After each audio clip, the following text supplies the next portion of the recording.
A Midwest guy has a great family, beautiful daughter who's at Stanford, and a young son he's grooming to take over his printing business in Grand Rapids, Michigan.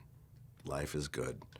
Although the printing business has seen a sharp decline, so he's doing a little private, survey of himself and his self-worth, and his relevance is at being tested now. So he's battling with that, and he discovers that his daughter, who he is so close with, is dating some internet zillionaire freakazoid in the form of James Franco. You know, there is the truth about the dads. I remember when I was dating, the dads didn't like me very much, and I don't know why. I now know why. Ned wants to be open. You know, it's tough enough as a dad myself to see your child grow up and become an adult.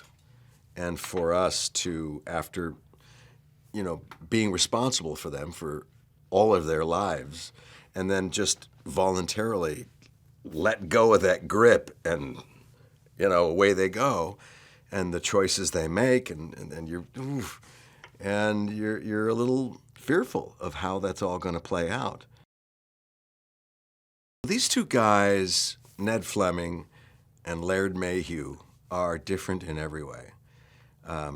Level of education, where they were raised, who they were raised by, the principles by which they were raised, everything, the way they live, their taste in music, their generation, everything about them is a complete opposite of each other. So naturally, you'd think that there's going to be friction because they just can't relate to each other in any way. And so instead of having this come together, it's more like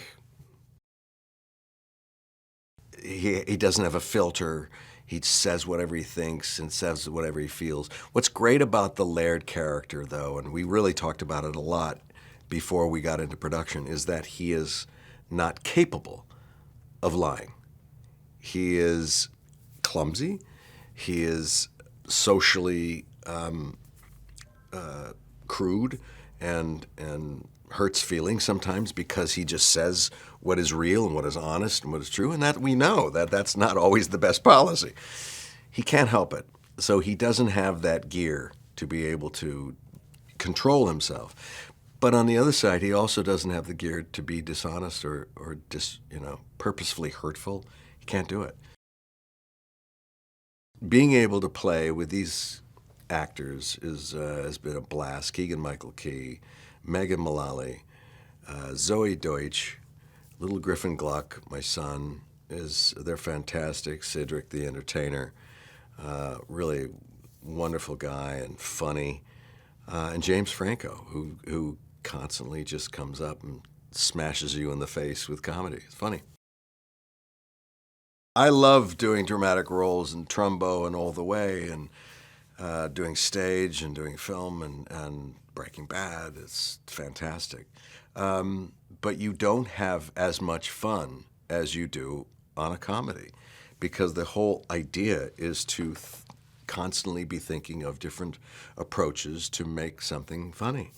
And when your job is to go to work and you laugh and you make other people laugh, that's a good day. The script was funny, and I said, can we work on it? He said, oh man, we're going to work on it until you're sick of it. And I love that. I love the all-in nature to that. Jon brings a sensibility that is very inviting. He allows the actor the room to fail. And I don't mean that in he's going to fail here. But play, yeah, that's good. Try it, is really his motto. It's been so much fun.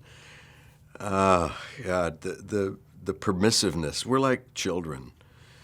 We do the scene as written, and then we're not only allowed to, but encouraged to just go crazy and add whatever is appropriate to your character. If you leave the theater and you've had a lot of laughs, that's valuable in itself. But if you leave the theater and you have a lot of laughs and you felt something, that's a richer experience. And that's what we hope Why Him will deliver. Independence Day Resurgence has been given a $200 million budget, $125 million more than Independence Day 1, which had a $75 million budget and had a box office result of more than $800 million, making it the highest grossing movie of 1996. Click here for more cool videos. Thanks for watching.